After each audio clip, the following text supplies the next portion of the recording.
Atualmente, os simbiontes são uma das criaturas mais bem trabalhadas e bem desenvolvidas dentro de todo o editorial da Marvel. O que começou sendo apenas uma criatura que se ligou ao Homem-Aranha passou a ser um dos seres mais importantes de toda a hierarquia cósmica. Os simbiontes estão presentes em quase todas as sagas da Marvel e hoje vamos ver aqueles que não só são os mais importantes, como também os mais poderosos. E o primeiro da lista, e aquele que eu considero os mais fracos daquele que vou falar hoje, é o Venom. Pois é, o Venom, mesmo sendo um dos simbiontes mais importantes da Marvel, se não o mais importante, fica bem abaixo na lista. Mas aqui vai uma observação que eu acredito que muitos de vocês vão me apontar como contraponto ao fato do personagem estar tão baixo. O Venom não se tornou o Rei de Preto na derrota do Knu, apenas o Ed Brock pegou a posição do vilão. Na verdade, o Venom mal teve alterações dos seus poderes depois desse aumento no status de poder do seu hospedeiro. A única coisa significativa que foi alterada após a ascensão do Ed Brock é o fato de que o Venom é o único simbionte que ele não pode controlar, mas no geral, o Venom não teve aumento de força, velocidade ou algum tipo de poder extra. Na verdade, ele nem mesmo anda com o Ed Brock, ele se tornou um simbionte pessoal do filho dele, Dylan Brock, e atualmente está com a Mary Jane, porque a Marvel simplesmente não sabe o que fazer com a personagem. Mas enfim, dando um breve resumo sobre a sua história de origem, já que talvez alguns de vocês possam não conhecer por não acompanharem os quadrinhos há tanto tempo, a primeira aparição do personagem aconteceu quando o Homem-Aranha se ligou a ele durante a saga Guerras Secretas. Ele foi para um equipamento onde os heróis estavam consertando seus uniformes, mas ele confundiu as máquinas e acabou conseguindo um uniforme preto no processo. Ele achou que não tinha nada demais, que a máquina apenas tinha feito uma atualização no seu traje e partiu para a batalha. Ele voltou para a Terra com esse uniforme e mais tarde passou a sentir os efeitos do simbionte, como ele tentando tomar o controle do corpo de Peter. Só que mais pra frente, descobrimos que ele era de uma raça alienígena que estava tentando se fundir permanentemente com o Homem-Aranha, mas ele conseguiu rejeitá-lo e o simbionte encontrou Ed Brock. Juntos, os dois acabaram se tornando vilões do Homem-Aranha, mas com o tempo, eles foram se desenvolvendo e se tornaram anti-heróis e depois, heróis. E quanto a seus poderes, o Venom possui força sobre-humana, superando o Homem-Aranha e podendo enfrentar seres como Fanático. Ele pode sobreviver em ambientes hostis, regenerar ferimentos rapidamente e até mesmo ressuscitar hospedeiros. Ele consegue alterar sua forma, criando armas ou asas, viajar pela internet, se fortalecer com emoções negativas e se fundir com outros simbiontes. Como personagem, ele é muito poderoso, mas como um simbionte, e principalmente aqui nessa lista, ele é um dos mais simples e mais básicos, e por isso ele vai ficar abaixo dos demais, como vocês vão ver. Mas continuando com a lista, eu coloquei a sétima prole do Venom, o simbionte Sleeper. Ele nasceu no laboratório de astrobiologia da Alchemax, onde, preocupados com uma união precoce com um hospedeiro pudesse corrompê-lo, como aconteceu com outros simbiontes, o Venom e o Ed Brock decidiram deixá-lo aos cuidados da Alchemax, e com uma condição bem simples, que era que o simbionte fosse estudado de uma maneira não invasiva, e quando a empresa propôs lucrar em cima da criatura, Ed Brock e Venom recusaram a proposta e ameaçaram agir contra a empresa se ela prosseguisse. A situação ficou um pouquinho complicada quando um personagem chamado Tel-Kar, um soldado Kree e antigo hospedeiro do Venom, retornou à Terra exigindo a devolução do simbionte. O Venom obviamente recusou e Tel-Kar tomou o Sleeper como refém, ameaçando corrompê-lo caso não obedecesse. Após uma série de eventos, Sleeper decidiu se unir ao Tel-Kar, mas utilizou das suas habilidades para lobotomizá-lo, assumindo o controle do seu corpo. Com isso, Sleeper partiu para explorar o cosmos, buscando seu propósito e seu lugar no universo. O que deixa ele acima do Venom são seus poderes únicos de produzir substâncias químicas e manipular feromônios. Graças a isso, ele é capaz de induzir vários estados emocionais, tranquilizar alvos, manipulação psicológica e secretar produtos químicos corrosivos para atacar os seus alvos. Ele também consegue a habilidade telepática de usar seus feromônios para interpor seus pensamentos na mente de outros. E graças a essa combinação de poder, ele tem uma camuflagem muito superior à dos outros simbiontes, gerando feromônios para mascarar quase completamente a sua presença. Apesar de ter menos feitos que o Venom, a quantidade de poderes adicionais que ele possui me faz colocar ele acima do próprio pai, ficando em oitavo. Mas indo para outro filho do Venom, dessa vez um bem mais brutal e cheio de efeitos de poder, eu coloquei o Carnificina. A sua origem está intrinsecamente ligada ao Cletus Cassidy, um assassino em série com um histórico de extrema violência desde a infância que estava preso na Ilha Riker. Lá ele dividiu cela com Ed Brock, onde durante uma tentativa de fuga, o simbionte do Ed retornou para resgatá-lo e um fragmento do simbionte ficou para trás na cela. Esse fragmento se uniu a Cletus através de um corte na sua mão, dando origem ao Carnificina. Usando dos seus novos poderes, o Carnificina escapou facilmente da sua prisão e fez uma série de assassinatos em massa, muitas vezes lutando com o Homem-Aranha e outros heróis. Esse simbionte é muito mais forte do que o Venom e o Homem-Aranha juntos, e lutou e derrotou os dois várias vezes. Mas isso não é coincidência, a raça do Venom tem a capacidade intrínseca de produzir descendentes mais robustos e poderosos, uma estratégia evolutiva para garantir a sobrevivência da sua espécie através das gerações. Ele possui superpoderes simbiontes padrão, mas em um nível muito mais alto do que a maioria dos outros. Isso inclui metamorfose, regeneração, super velocidade e força, alteração de tamanho e muito mais. Mas não para por aí. Todos os simbiontes têm alguma fraqueza a ataques sônicos e calor extremo, mas o Carnificina é muito mais resistente a essas fraquezas do que os outros simbiontes. Na verdade, atualmente ele se tornou completamente imune a ataques sonoros após entrar em contato com Darkhold, então a menos uma fraqueza fraqueza na conta dele. Por isso, tudo que eu comentei e o fato dele já ter deitado o Venom e o Homem-Aranha juntos mais de uma vez, eu acho sim que ele merece subir bastante na lista. Mas apesar do Carnificina ser extremamente poderoso, nem ele escapa de ser preso quando comete as maiores atrocidades já vistas. Ao tentar se libertar da contenção tecnológica que estava preso, um fragmento se uniu ao braço protético da doutora Tanis Nieves, uma psiquiatra que havia perdido seu braço direito em um ataque anterior. Bom, isso foi um resumo bem resumido de tudo o que aconteceu, e apesar das poucas aparições e uma origem bem breve, a simbionte que nasceu a partir disso é insanamente poderosa. Desprezo, como foi chamada, nasceu com a capacidade única de interagir e controlar tecnologias, fazendo coisas como transformar turbinas de jatos em armas, criar canhões sônicos e por aí vai. No demais, ela tem as mesmas capacidades de simbiontes comuns, como as habilidades que eu já comentei do Venom e do Carnificina. Mas lembra que eu comentei que os simbiontes ficam mais fortes a cada geração? O mesmo vale para Desprezo. E infelizmente ela não tem tantas aparições para comprovarmos se fisicamente ela é superior ao pai e ao avô, mas ela compensa muito com sua tecnologia. Tanto é que ela já foi capaz de fazer uma nova contenção para o Carnificina, uma que realmente o deixou preso. Mas por falta de aparições e feitos, ela vai ficar em 6º lugar, bem abaixo do seu irmão que eu ainda vou comentar nessa lista. Mas quebrando consequência de pais e filhos,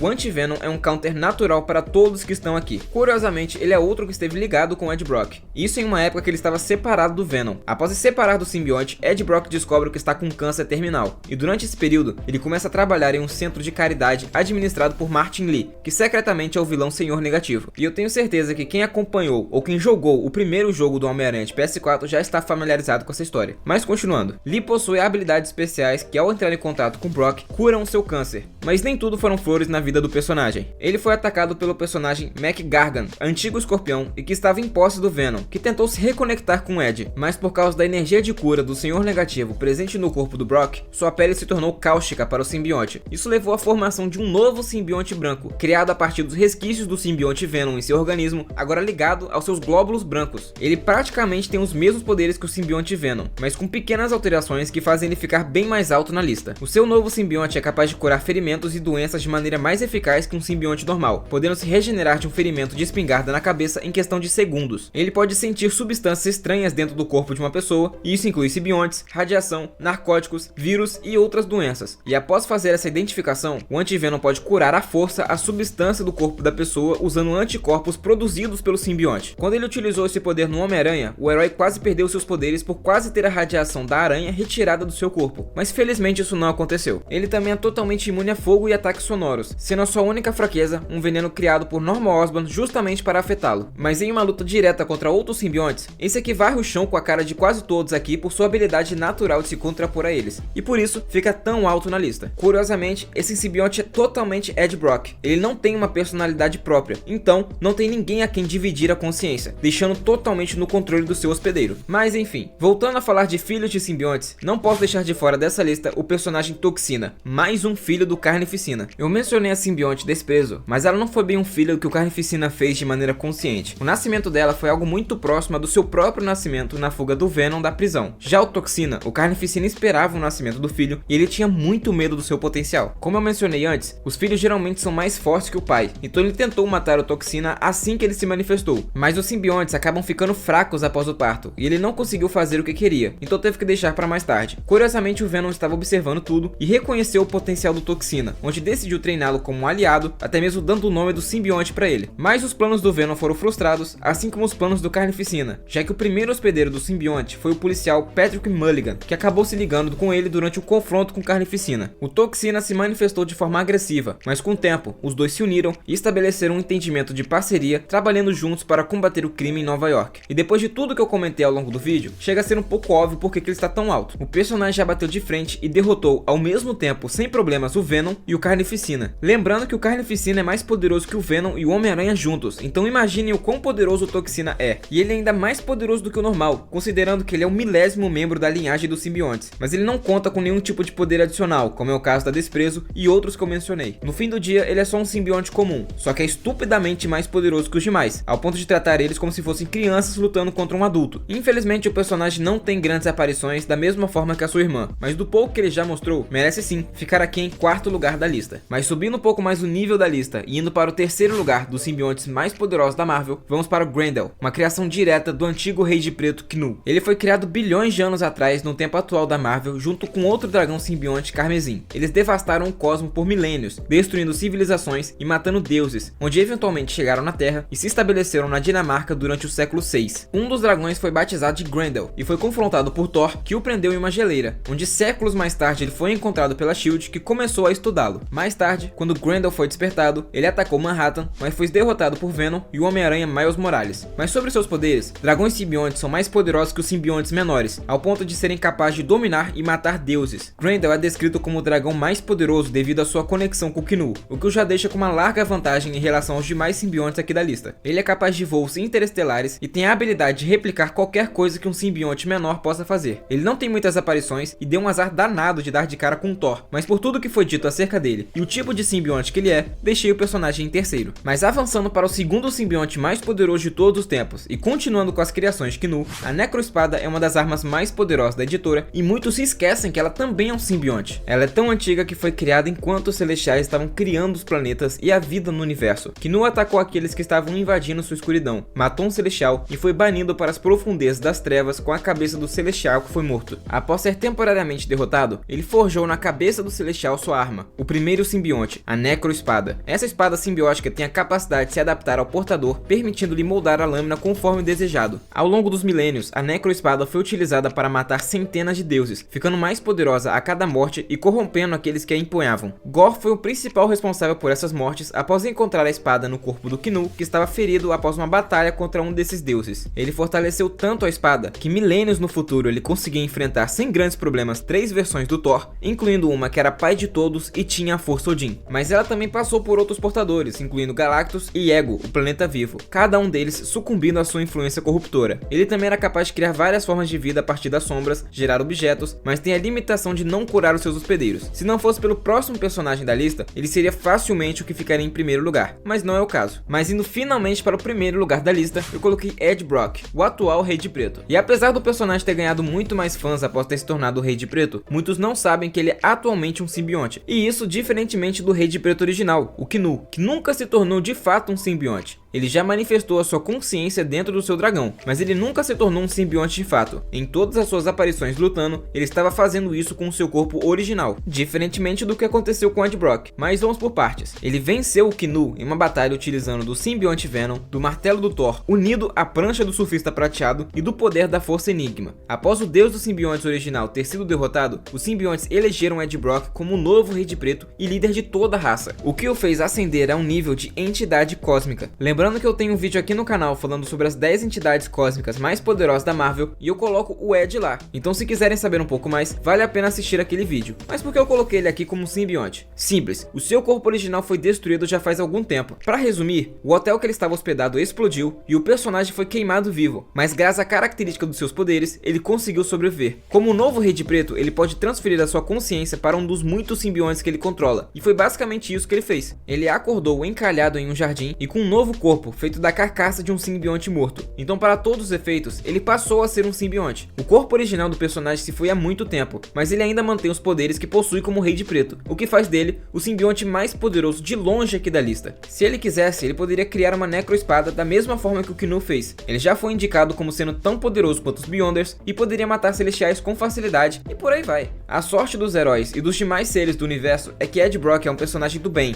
um herói, e por isso ele não faz as coisas que o antigo Rei de Preto faria. Mas isso não significa que ele é mais fraco, apenas que ele se contém, e mesmo assim, se mantém no posto de primeiro aqui da lista. Mas esse foi o vídeo de hoje, espero que tenham gostado, e se gostaram, deixa o like aí embaixo e comentem qual desses simbiontes é o seu favorito. Não esqueça de mandar para aquele seu amigo que não entende nada da Marvel e ajude o canal a continuar crescendo. Valeu, e até a próxima.